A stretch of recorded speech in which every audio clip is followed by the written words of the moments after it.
श्री सतगुरुदेवाय नमः। ओम श्री सतगुरु चरण कमलोभ्यो नमः। श्री सीतारामचंद्राय नमः। श्री सीतारामचंद्राय नमः। सीतानाथं समारंभां श्रीरामानन्दार्य मध्यमाम् अस्मदाचार्यपर्यन्तां श्रीवन्दे गुरुपरम्पराम्। ॐ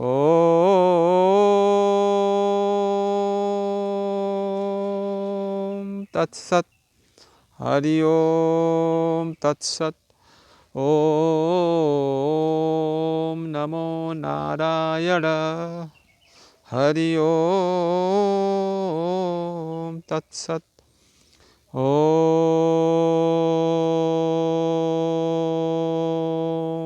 तत्सत्। श्री गुरुदेव भगवान जी नमो नमः। सब संत महापुरुषों जी आपके पावन चरणों में कोटि कोटि दंडवत प्रणाम स्वीकार हो। एवं समस्त ऋषि मुनि महापुरुषों जी आपके पावन चरणों में इस दास का दंडवत प्रणाम स्वीकार हो। एवं समस्त भक्तजन गुरु भाई एवं माता बहनों के पावन चरणों में कोटि कोटि दंडवत स्वीकार नमन दंडवत प्रणाम। हरिओम तत्सत। विश्व के ऐसे अद्वितीय ब्रह्मलीन संत सदगुरुदेव भगवान परमहंस स्वामी श्री राम मंगलदास जी महाराज गोकुल भवन श्री वशिष्ठ कुंड से अयोध्या धाम। गोकुल भवन सदगुरु भगवान के आश्रम का नाम है जो सिद्ध पीठ है। और सदगुरु भगवान परमहंस स्वामी श्री गंगा रामदास जी महाराज श्री गंगा आश्रम ग्राम और पोस्ट बैपुर देवकली जिला गाजीपुर उत्तर प्रदेश जो कि सदगुरु धाम बना हुआ है दिव्य। हरिओम तत्सत। सदगुरु भगवान द्वारा रचित भक्त भगवान चरितावली एवं चरितामृत ग्रंथ दिव्य ग्रंथ से कथा है। राम जानकी जपने वाला एक ब्राह्मण राम जानकी जपता था। पंडित राम किशोर ने पूछा, और लोग सीताराम जपते हैं, तुम राम जानकी जपते हो? तो कहा, पंडित ने कहा, हमारा शरीर छूटा मतलब मर गया। वह पंडित शरीर छूटा तो जमदूत लेकर चले उसको, जीवात्मा को निकाल करके शरीर से जमदूत लेकर चले। हमारे मुंह से निकला राम जानकी। तो जमदूतों ने कहा साले कभी नाम लिया, अब हम नरक को लिए जाते हैं, कैसे तुझे छुड़ावेंगे। उसी समय एक सिंहासन आसमान से बड़ी तेजी से आ गया। उस पर राम जानकी बैठे थे। राम जी उतरे और जमदूतों के कई साटी मारा, वह भाग गए। राम जी ने कहा, जा अपने शरीर में प्रवेश हो जा और जिस गांव में जाना एक बार ब्राह्मण के घर में भोजन करना। ब्राह्मण किसे कहते हैं? ब्रह्म जानाति इति ब्राह्मण, जो भगवान को जान गया या भगवान को जानने के लिए साधना तपस्या कर रहे हैं दर्शन के लिए, वो ब्राह्मण है। ब्रह्म जानाति इति ब्राह्मण।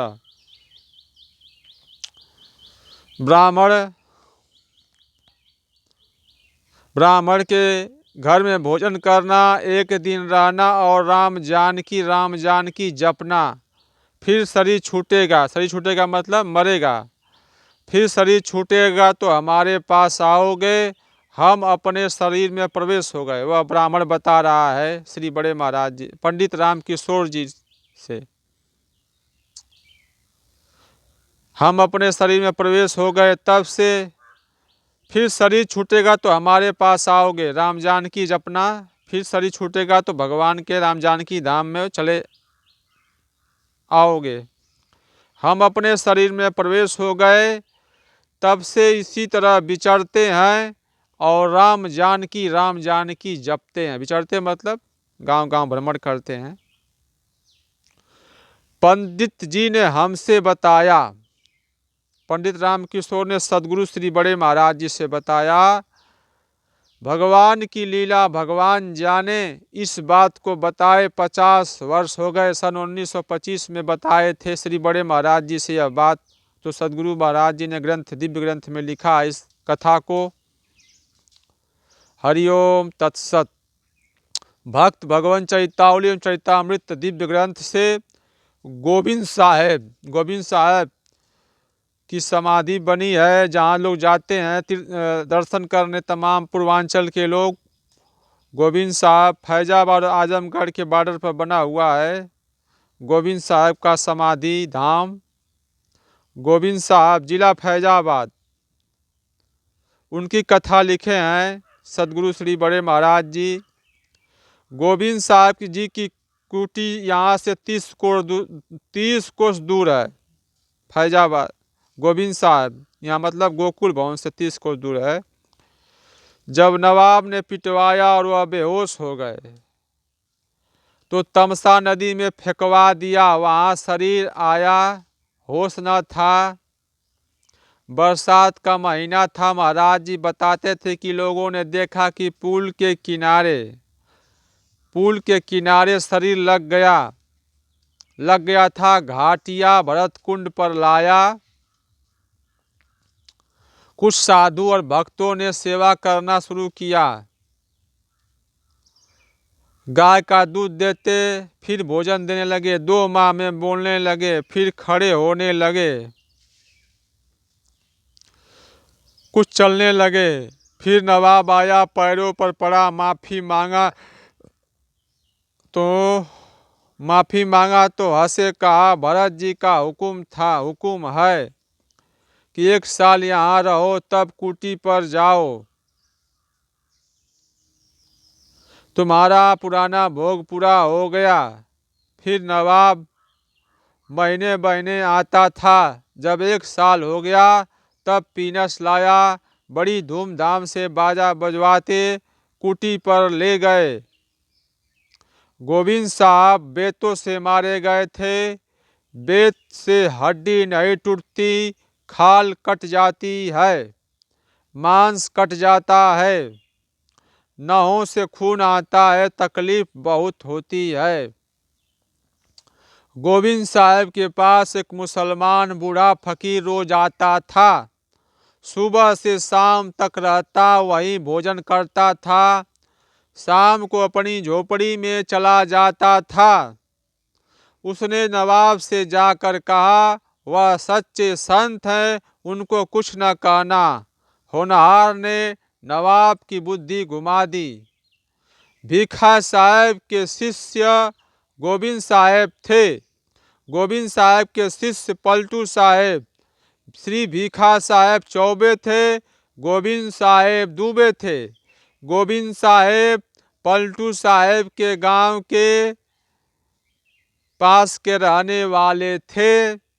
गोविंद साहब और पलटू साहब फैजाबाद जिले के थे। श्री भीखा साहब गाजीपुर जिला भुड़कुड़ा के थे। जिला भुड़कुड़ा में लगातार 9 सिद्ध महापुरुषों की समाधि बनी हुई है। यह दास वहाँ रहा है। सिद्धपीठ है हम लोग के गाजीपुर जिले में। हरिओम तत्सत। श्री गुरुदेव भगवान की जय। मानव धर्म प्रसार की जय। सब संत ऋषि मुनियों की जय। सत्य न्याय धर्म की जय। सदगुरु भगवान की भविष्यवाणी है, आगे समय बहुत खराब आ रहा है। प्रजा बहुत मरेगी, मीलों दूर चिराग दिखाई देगा। जमीन खेती की बहुत होगी, किंतु खेती करने वाले बहुत कम होंगे। आबादी का 2/3 भाग नष्ट हो जाएगा। 1000 वर्ष के लिए सतयुग की अंतर्दशा प्रारंभ होगी। हिंदुस्तान अखंड हो जाएगा। सारे विश्व में इसका धर्म ध्वजा फहराएगा। पूज्य श्री महाराज जी सदगुरु स्वामी श्री गंगा रामदास जी महाराज, मानव धर्म प्रसार प्रवर्तक, श्री गंगा आश्रम, बैपुर देवकली, जिला गाजीपुर, उत्तर प्रदेश। पूज्य श्री महाराज जी के समक्ष बैपुर का एक लड़का पढ़ा लिखा आया। श्री महाराज जी से कि महाराज जी हमको आशीर्वाद दीजिए, हम पढ़ लिखे बेरोजगार हैं। श्री महाराज जी उस नवयुवक से कहे कि कुछ दिन सीताराम सीताराम भगवान जी का भजन करो, आने वाले समय में खेती करने वाले लोग नहीं मिलेंगे और नौकरी करने वाले जल्दी लोग ढूंढने से नहीं मिलेंगे। खेती करने वाले लोग का नहीं मिलेंगे और नौकरी करने वाले लोग नहीं मिलेंगे, इतनी आबादी कम हो जाएगी।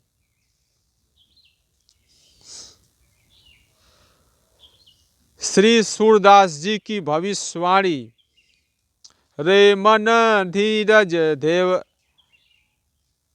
रे मन धीरज क्यों न धरे, समवत 2000 के ऊपर ऐसा योग परे, पूरब पश्चिम उत्तर दक्षिण 34 अकाल परे, अकाल मृत्यु जग माही व्यापे प्रजा बहुत मरे। सहस्त्र सहस्त्र का अर्थ होता है 1000। सहस्त्र वर्ष लग सतयुग व्यापे, सुख की दिशा फिरे, स्वर्ण फूल वन पृथ्वी फूले, धर्म की बेल फरे, काल की ब्याल से वही बचेगा जो सतगुरु का ध्यान धरे। कहे सूरदास यह हरि की लीला, टारे नाही टरे, कहे सूरदास यह हरि की लीला, टारे नाही टरे। सदगुरु भगवान जी, मन कर्म वाणी से गलती हो गई है उसे आप क्षमा कर, छोटा सा ज्ञानी बालक जीव समझकर क्षमा करने की कृपा करिए। हरि ओम तत्सत। ओम शांति हरि ओम तत्सत।